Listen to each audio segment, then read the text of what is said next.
การหวนขึ้นบ้านมันบ่แม่นความล้มเหลวบ่แม่นคนสิ้นไล่ไม่ตอกสำหรับบางคนมันคือการกลับคืนสู่วิถีถิ่นฐานที่เชื่อว่ามันเป็นสายทางเลี่ยงปากเลี่ยงท้องจนฮอดมื้อตายบ่รวยก็สร้างไผสิว่าต่ำต้อยตกต่ำก็ตามเขาอย่าไปสนใจสิ่งที่เฮาควรให้ค่าคือใจเฮาเองถ้าอยู่หม่องใดแล้วสุขบ่เดือดร้อนคนอื่นก็เฮ็ดก็สร้างไปตามวิถีของเฮา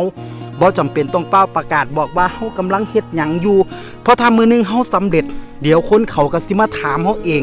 ปล่อยให้เจ้าของได้เฮ็ดได้สร้างไปตามห้อยเก่าหรือสิเอาห้อยเก่าผสมห้อยใหม่ยุคสมัยบอกเฮาให้ตามห้อยเก่าได้แต่อย่าลืมเงยหน้าเบิ่งโลกน้ำว่าหมู่เขาไปฮอดไสแล้วอยากเป็นไทบ้านที่มีคุณค่าก็แค่ขยันเท่ากับบ่อดตายอย่าเป็นคนมีแต่คำเว้าแต่บ่เฮ็ดอีหยังเลยเว้าแน่เฮ็ดแน่ก็อาจดีกว่าในเมื่อย่างน้ำห้อยไม่แล้วยังบ่ไปฮอดใสหลายชีวิตกันเลยอ่านอวยกับใจมาพึ่งพิงพึ่งพาห้อยเก่าที่เฮาเฮ็ดวิถีท้องถิ่นพาอยู่รอดปลอดภัยในถิ่นฐานบ้านเกิดผ่านยุคผ่านสมัยบ่ร่ำรวยหรูหราบ่โก้หรูไฮโซ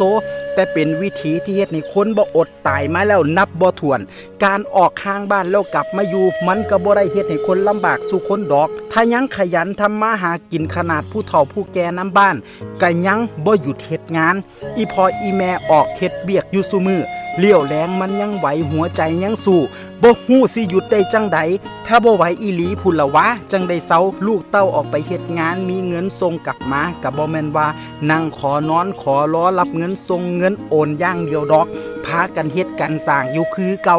แต่ให้บืนสู่ชีวิตทางบ้านคือจังเก่าบ่ได้แล้วพอต่างคนต่างออกไปเผชิญชะตากรรมเบิ่งแล้วมันยังหวยหายังผูกพันก็เลยได้อ่านอวยหันเหคืนเมื่อบ้านตั้งแต่มื้อนั้นคิดฮอดสุหม่องสุแก่ที่เคยไปสู่ชีวิตคิดฮอดสุคนที่เคยห่วมทุกข์ห่วมสุขบางคนเคยผูกพันก็ค่อยๆห่างกันออกไป